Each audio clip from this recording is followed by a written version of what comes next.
What's going on, YouTube? This is SG1 Sports, and you're watching our Big Ten channel. We're going to give you a very early projected record for the USC Trojans here in this video. Before we get to the 2024 projection, let's look back at some of the projections from 2023.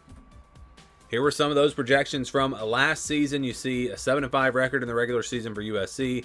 Our projection was 10-2. My prediction was 10-2. Athlon had them at 11-1. The over/under was at 9.5.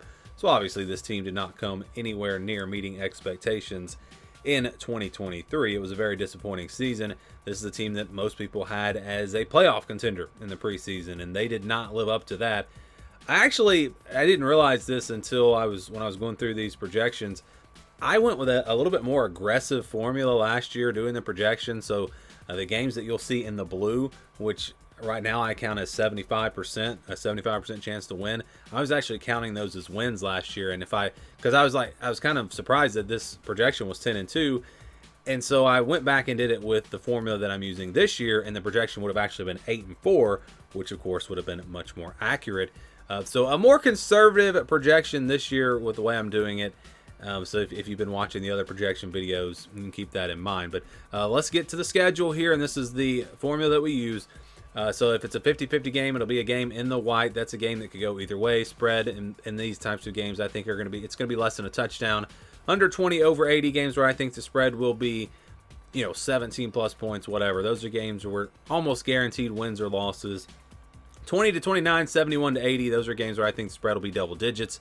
10-16 points, somewhere in that range. And then 30-39, 61-70 games where I think the spread will be about a touchdown, 6, 7, 8 points in that range. And again, it's not about the spreads. I do have a tier system that I use, but that's just one way to look at it. So we start with the easy wins. You've got Utah State. This is a program that's been pretty good at times, but this is not. USC should not have any trouble here. They should win this game. They should be favored by 20 plus points, and we can count that as a win. And then they've got some games where I don't have any games in the blue. I don't have any games where I feel confident that USC is going to be a 2-touchdown favorite, other than, again, the Utah State game, which I think will be 20 plus, just because we have so many questions about USC. Will their defense improve?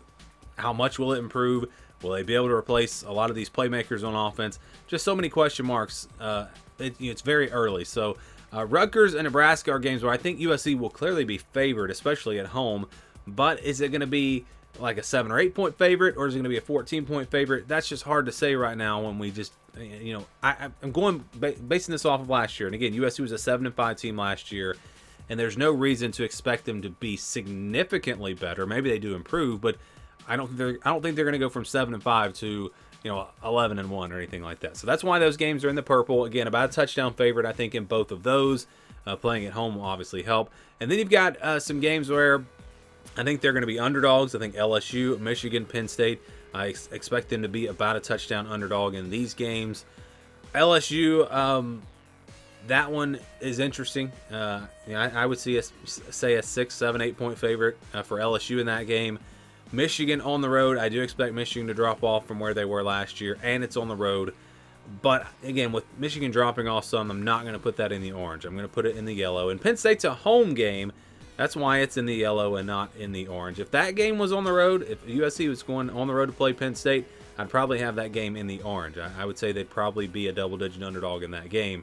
But playing Penn State at home, that's going to give them a chance. And then you've got a bunch of 50-50 games. Wisconsin, Minnesota, Maryland, Washington, UCLA, Notre Dame. So Minnesota, Maryland, Washington, not Washington, but UCLA. If those games were at home, they'd all be flipped to the purple because they're on the road. If you're wondering, I've got Minnesota, Maryland, and UCLA as tier 4 teams, USC a tier 3 team, so I think they will be better than those 3 teams, but because they play them on the road, that's why I think the spread will be pretty small. And again, those are 50-50 games. Wisconsin is a 50-50 game, Washington, like I said, and then Notre Dame. I think Notre Dame's going to be better than USC, but that game's at USC. Home field advantage definitely plays into my projection formula and getting these percentages. So you've got a bunch of games that could go either way. You've got some games where they're going to be a slight underdog, slight favorite in some. It's almost like it's almost like they'll just split all these games and go 6-6. So if you're wondering about the projection, that is what the projection is. Yes, 6-6.